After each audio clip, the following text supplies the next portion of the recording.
The reason we wrote about this last week, and I'm glad CBS News has picked it up, is that it's the power of the artist and the power of parody and the power of free speech against the system is what will bring it down. And that's why many a Roman Caesar was brought down by the political graffiti written on the walls. And it said that the words of the prophets are written on the subway walls. This is a right and a duty to engage in public speech, especially when there is tyranny. You've got to get out there and resist it. You've got to get out there and speak out against it. And when they try to shut down your free speech, you've got to redouble it. In fact, I think I'm going to come out with the next issue of the magazine with free bumper stickers in it again, criticizing the TSA and the NSA. And when the TSA said, if you laugh at us, we're going to arrest you, I had announced to the guys that I wanted to have another $10,000 film prize for making films, either comedy or serious, exposing the TSA. And I'm just scared of watching the hundreds of videos because, I mean, I love watching them. It just takes over our whole operation to have a contest. So I decided not to do it. But you know what? I'm on the razor's edge right now. I was going to have just Kit Daniels run the contest so we're not all doing it. And let him pick, I guess. Just randomly. Here, Kit, you're in charge. Let's see what you do. He's a smart guy.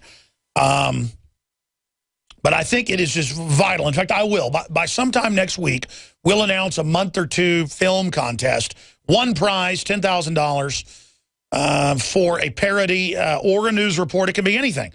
A free speech event covering the TSA and the NSA or either or.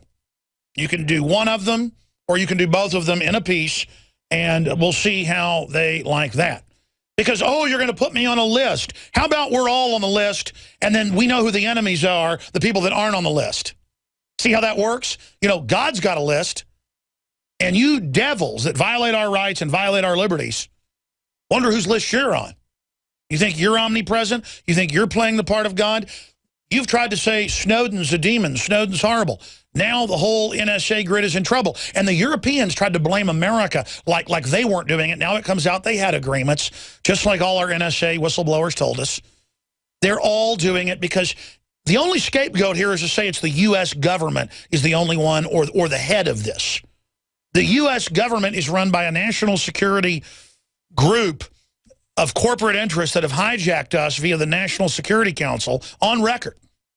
People like George Shultz and others. And they are running the show here, and they are running the economy down the drain on purpose to consolidate it. And then saying we're criminals if we speak out against them. I mean, imagine telling a graphic artist, we're going to sue you, we're going to arrest you for copyright infringement, when the NSA knows putting out T-shirts that are parodies of the NSA is the most protected speech. It is political. Parody is the highest level. Did you know the FCC loses fines if the profanity is aired in a documentary? You ever heard NPR and wonder why you hear cuss words sometimes on NPR? Because they can say, oh, it's part of a documentary. This was really said.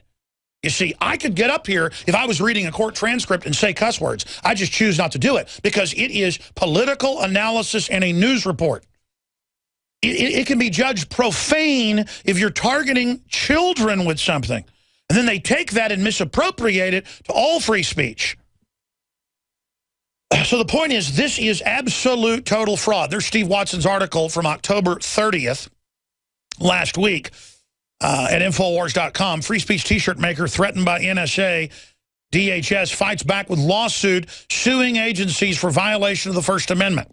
And you scroll down, you can see his thought crime that he's committed. Looks nothing like the Department of Homeland Security logo.